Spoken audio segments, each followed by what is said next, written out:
Kasama natin ang isa sa mga, alam nyo, yung yung mga opisyalis natin ngayon sa gobyerno talaga namang under scrutiny. Pero itong mamang ito, maraming humahanga kahit ang mga kabataan dahil sa kanyang wit and leadership.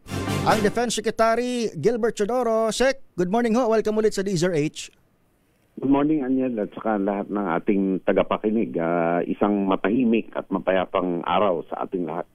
Sec, paano natin binabantayan yung mga ongoing demonstrations ngayon? I understand, hindi naman ito yung unang klase. Yung September 21, medyo marahas. Pero paano natin, sir, inoobserbahan o binabantayan itong mga nangyayari ngayon sa paligid? Siyempre, totoo na ang lead agency dito, ang PNP, nakamanman sila, kami sumusuporta lang. Pero natural, nung lumitaw itong mga marahas na grupo, noong September 21, ngayon ito'y binabantayan. Pati yung mga organizers ng mga rally ay nakamanman din at nakiusap sa pagkaalam ko ang ating kapulisan sa mga organizers na magmasid din kung merong mga mag-infiltrate sa mga ranks nila, magsabi ka agad sa pulis. At ang koordinasyon ng mga rallyista, ang mga organizers at saka ang kapulisan ay maganda, no? Pati yung medical services, yung mga dadaanan, kung may nag-heat stroke at lahat. So inaasahan natin maging matahimik ito. Sir, nalala ko nung September 21 rally, hindi pa tapos yung araw, ikay narinig na ho sa DZRH at nagbigay na ng paliwanag sa ating publiko. Ngayon ba, Secretary, meron tayong minomonitor na active threat o efforts na ma-infiltrate itong, sabi mo nga, mapayapa dapat na pagtitipon? Meron mga reports, kaya nga ang the best way ay nakikipag-ugnayan tayo sa mga organizer ng rally na maging mapagmasid din sila kung talagang may nahahalata sila na may pumapasok sa kanilang mga rangko na hindi nila kilala, na may gustong na iba, kakaiba yung galaw, no? Ngunit dito sa EDSA, kung nasaan ang Aguinaldo, wala naman kami sa ngayon na nakikitang ganito. Merong mga posibilidad, pero ang ating layunin at ang layunin ng mga rallyista din ay ihayag ng malaya at matahimik ang kanilang mga pananaw at hinaing, no? Check, binanggit mo noon yung sa September 21 na ilan doon sa o kabilang doon sa inobserbahan ng security sector, intelligence sector, yung paggamit ng ilang mga symbols ng kabataan. For example, yung flag na yun, yung bungo, yung skala. Anong difference, Sec, ngayon? May ganoon ba tayong indicators na nakikita or tinitignan? Sa ngayon wala pang lumilitaw, no, pero hindi natin pwedeng sabihin na baka walang lumitaw. Kasi baka iba na naman ito ng taktika, kasi itong mga yung mga naghasik ng karahasan ano yan palagay ko susubok din, kasi iba naman ang pakay ng mga yan, hindi natin alam, no? At ang mga bayaran. Tapos, ang masakit dito, kung sino, dapat nga matumbok natin kung sino ang gumagamit ng mga ito. Dahil binordida dito, exploitation of minors ito Wala pa ba, Sec, na lumilitaw na lead kung sino talaga yung nasa likod niyan? Siyempre, mayroon ng kinasuhan ng CIDG, pero sa security sector, sir, ano bang tinutumbok? Sino bang source ng mga yan? Inaalam ba to at kasi hindi naman pwedeng basta-bastang maglabas ng informasyon. At palagay ko, ang maliwanag dito, may junction ito ng mga kriminal at saka mga anti-government elements, no? Tapos nakita naman natin itong mga pinanggalingan ng mga gang, ano? Kaya hindi rin malayo, kasama din sa droga ito, sa illegal firearms, tsaka kung ano-ano, no? Mas sindikato ito. Sindikato ng krimen, tapos... Yes. May... At ang masakit dito, kailangan talaga pagtuunan ng pansin na habang maaga ito, kasi magiging social threat ito in the future. Ayaw natin maging katulad ng ibang mga bansa na nagkakaroon ng gang rule, ano? May ano ba, sir? May indicators ba na ito yung trend sa mga bansa ngayon? Oo, meron kasi alam mo ang bilis ng 'di ba may communications ngayon, may teknolohiya, nagkakaroon ng maraming hikayat, no?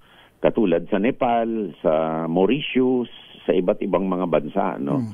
Ngunit iba-iba yung nagmamanipulate nito. Yung iba naman ay dun sa ibang mga bansa ay meron talaga naging takeover ng gobyerno at ginamit talaga itong mga to, no? Opo.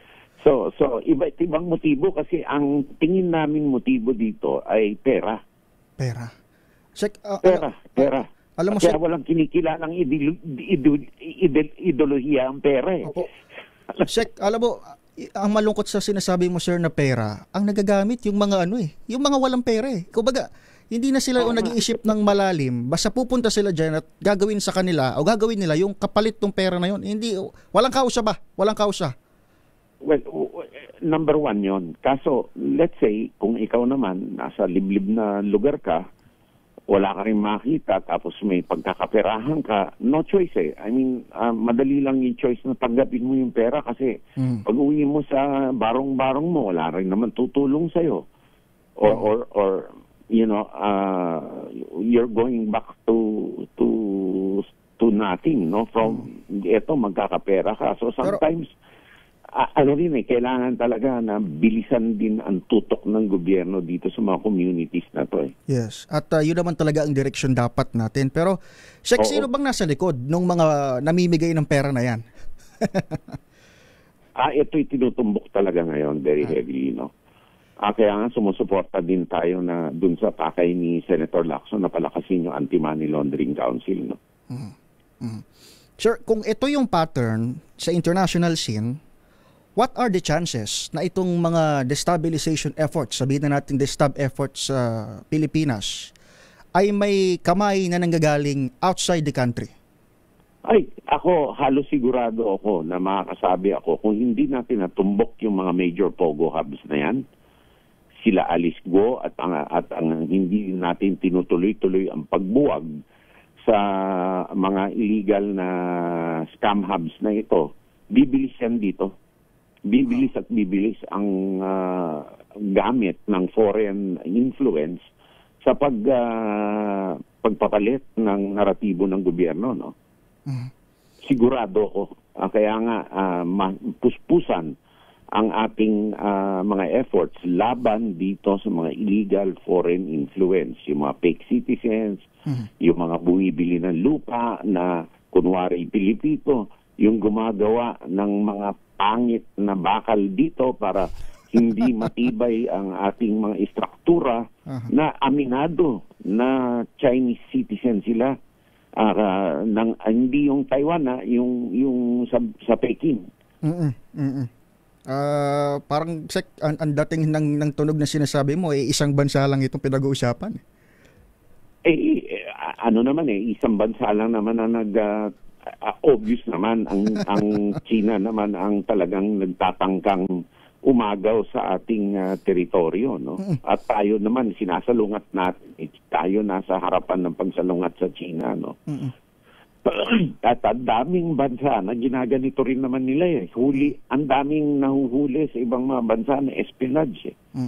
Sir, speaking of which, alam ko distracted ang Juan de la Cruz sa nangyayari sa korupsyon, politika, etc. Ano ba nangyayari dyan sa territory natin sa West Philippine Sea? Baka mamaya nalilingat na tayo at meron na palang gumagapang dyan sa ating katubigan. Ay, talagang araw-araw ang girian dyan.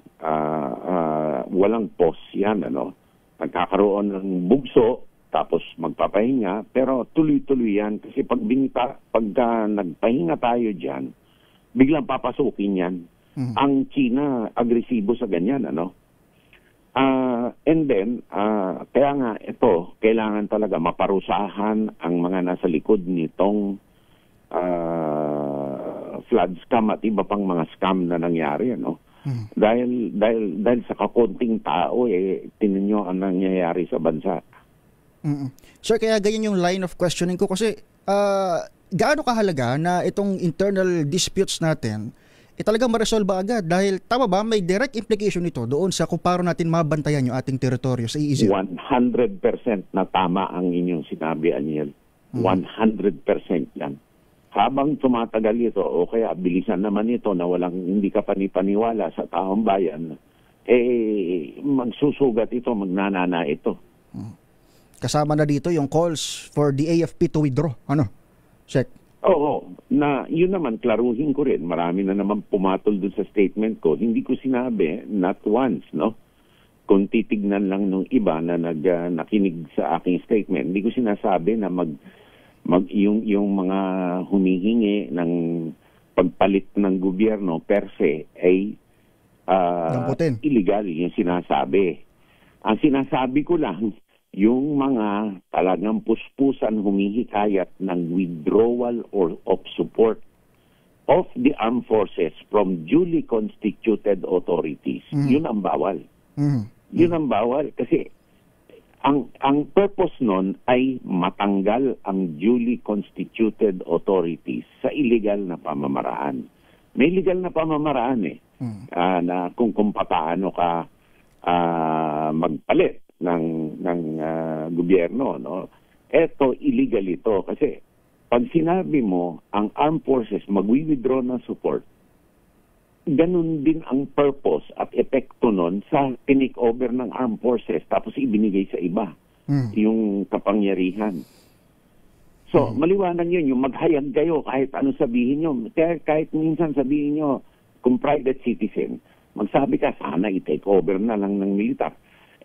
Palagay ko dahil sa epekto ng statement, hindi naman yun magiging labag. Pero yung iba na nasa posisyon na magsabi nun at puspusan yung kilos, kaalinsabay ng salita nila, iyon ang dapat kasuhan.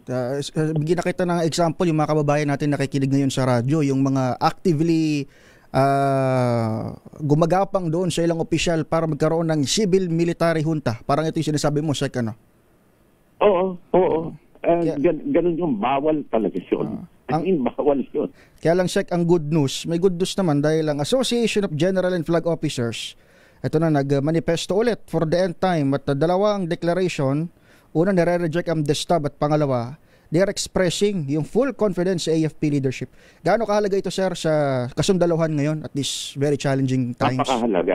Napakahalaga dahil ini-scrutinize ng AGFO at ang Armed Forces leadership palagi. Dahil ito ay mga nagkaroon ng posisyon ng responsibilidad at nagsilbi ng marangal. So, ang ganitong klaseng salita, nag-a-align ang vision nila at ang kanilang paniwala na hindi pwedeng makialam sa politika ang armed forces. Kaya tama lang, ibig sabihin, ang mga nauna sa mga kasulukuyang namumuno sa armed forces nagsasabi na tama ang inyong ginagawa. At ang taong bayan mismo, Aniel, palagay ko, dahil sa trust rating ng armed forces, sila din ay umaayon sa kilos ng armed forces ngayon na hindi makikialam sa politika. At in fact, kahit nga ang clergy, ang simbahang katolika ay ayaw na rin ng extra constitutional means. Sek, nasa inyo pagkakataon, message na lang sa ating mga kababayan, lalo na yung mga nakaantabay ngayon sa mga development sa ating paligid.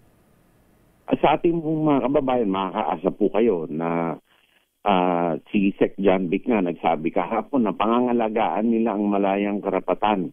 Ang karapatan ng ating mga mamamayan na malaya at matahimik at protektado na karapatan na maghayag ng kanilang mga saloobin. At yun nga ang aming tinututukan ng pansin at ang bilin ng ating Pangulo na pangalagaan ang mga protesters, no, at ang mga demonstrators at walang masaktan, walang untoward incident na mangyari. Yan ang primary na tinututukan natin ngayon. At nananawagan din po tayo sa ating mga kababayan na maging na makipagtulungan na huwag tayong payagan na pakialaman ng mga dayuhan sa hindi magandang paraan upang magwatak-watak tayo. Secretary, maraming salamat po sa oras at mga paliwanag. Mag-ingat po kayo. Ganun din po. Mabuhay po. Mabuhay ka, Aniel. Mabuhay po tayo lahat. Si Secretary Gibo Chodoro, ang ating pinuno sa Department of National Defense. Kasama